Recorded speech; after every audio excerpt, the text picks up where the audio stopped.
And I want all of you to know Vitasta किस नदी का नाम है, आप जानते हैं?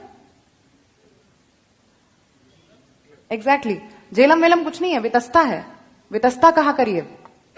वितस्ता की अगर आप कहानी मैं बता सकती हूँ, वितस्ता नाम कैसे पड़ा? ब्रीफली हाँ, ब्रीफली मैं आपको बताऊं। वितस्ता ही बोलिएगा, झेलम कभी मत बोलिएगा। कृष्ण गंगा है वहां, नीलम नहीं है, जहां पे रविंद्र पंडिता जी ने जो अभी शारदा मंदिर बनाया है। टीटवाल उस क्षेत्र को कहते हैं, वो तीर्थ बल है। देखिए your point, they change the nomenclature so that you tomorrow can not claim it to be yours. जब आप कहेंगे कृष्ण गंगा वो कहेंगे नीलम, जब आप कहेंगे वितस्ता वो कहेंगे झेलम, जब आप कहेंगे सुरेश्वरी दल वो कहेंगे डल। सो इन चीजों के प्रति we have to be very very assertive and very very सचेत। तो हमें अपनी चेतना जगानी पड़ेगी। दैट्स व्हाई आई से कि I work with this exile consciousness that I have to reclaim my homeland, my motherland, and this exile consciousness has to propagate amongst all the audiences who come and watch my plays, और जैसे आज आप मेरी बात सुन रहे हैं। तो ये चेतना का अगर हम संचार कर सकें, हम जगा सकें एक दूसरे को कि हम किस क्लैन से, हम किस कॉन्टिन्यूटी के क्रम में, हम किस श्रृंखला से आते हैं, हम किस श्रृंखला की कड़ी हैं जो कि इतना ग्लोरियस हमारा पास्ट है। मतलब मेरे पूर्वज जब आचार्य अभिनव गुप्त हैं तो मैं सोचती हूँ हे भगवान मैं क्या कर रही हूँ, I have to excel, I have to like match up, and that is same for all of us. So Vitasta की छोटे से मैं आपको ब्रीफली बताऊंगी why Vitasta. So basically Kashmir जो है, और विलास शब्द पे मैंने जोर दिया था शुरू में। बिल्हण कहते हैं कि कविता केसर का विलास है, बिलसती वचह, वो विलास के साथ इतना बोलती है ना, abundance and luxury. This is the place of abundance and luxury because Shiv ने पार्वती के रिक्रिएशन के लिए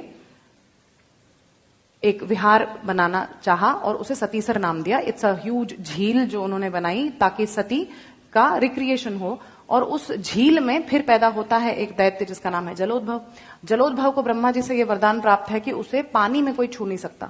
सो he starts to persecute and terrorise people who are living in that Satisar area.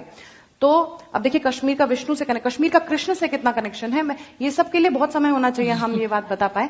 तो विष्णु से कश्यप मुनि जो हैं, जिन्होंने कश्मीर की रचना की, जिस प्रकार परशुराम जी बाद में केरल बनाते हैं, वैसे तो हमारे कश्मीर के जो कश्यप ऋषि हैं उन्होंने विष्णु से प्रार्थना की कि हमारी रक्षा कीजिए। तो विष्णु जी कहते हैं कि इसे जो जल का ये जो वरदान प्राप्त है इसका पहले कुछ करना पड़ेगा। सो ही आस्क्स नाग, जो अपना शेष है, इनके जो बलराम जी जो हैं, तो वो कहते हैं कि अपने हल से पानी निकाल दो। So all the water is drained out and then that is how he is able to kill Jalodbhav. Now the people are happy but the problem is कि पानी नहीं है, तो रहेंगे कैसे? तो फिर वो कहते हैं ये नई प्रॉब्लम हो गई, अब पानी चाहिए। तब फिर विष्णु जी कहते हैं नाउ कॉन्टैक्ट शिव जी। तो फिर वो शिव जी से प्रार्थना करते हैं और तब शिव अपने त्रिशूल से वार करते हैं धरती पे एक जगह पे जो अनंतनाग में, वेरीनाग में है। उनके त्रिशूल का जो गर्त है, जो डिस्टेंस है, दैट इज 12 फिंगर्स, लाइक 12 अंगुल के माप का उनके त्रिशूल का एक डिस्टेंस है, जिससे उन्होंने गर्त बनाया। व्हेन ही स्ट्राइक्स द धरती देयर, तो एक गर्त जो बनता है वो 12 अंगुल के माप का बनता है, जिसे संस्कृत में वितस्ती कहते हैं। और उस वितस्ती जितने गर्त से जो पानी रसातल में छुपी हुई एक नदी जो निकल आती है, उस वजह से उस नदी का नाम वितस्ता भगवान शंकर स्वयं रखते हैं। तो आप उसे झेलम बोलते हुए कितना गलत है उसे झेलम बोलना। जो मेरे इष्ट आराध्य शंकर ने जिस नदी का नाम स्वयं रखा, और वो नदी भी क्या है, वो नदी भी पार्वती है। सती देवी नदी भूतवा कश्मीरायाम विनिर्गतः। एक और बात ये मैं आपको बता रही हूं अपना नीलमत पुराण से, कि सती देवी ही जो है, पार्वती ही जो है, वो नदी का रूप धर के कश्मीर में बहती हैं। उस पार्वती को हम जब झेलम बोलेंगे तो ये कितना अपमान है हमारे हिंदू होने पर।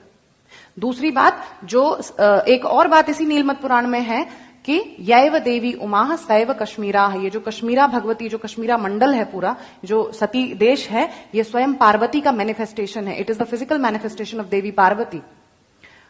और एक और बात बताऊंगी, what Sharada Desh is to Kashmir, Kashmira मंडलम पुण्यम सर्व तीर्थम अरिंदम। Again it is written in the Nilamata Purana कि कश्मीरा मंडल जो है, entire land of Satisar contains all of the तीर्थास इन इट। जिसे हम बारामूला आज कहते हैं, उसका अर्थ, उसका असली नाम कोटि तीर्थ वराह मूल है। यानी वहां पे 1 करोड़ तीर्थ के जितना पुण्य आपको मिलेगा अगर आप बारामूला में, not the present Baramulla as it is in the current form unfortunately. So we have to reclaim all of this. और ये कैसे होगा? ज्ञान से, चेतना से और इस पैशन से।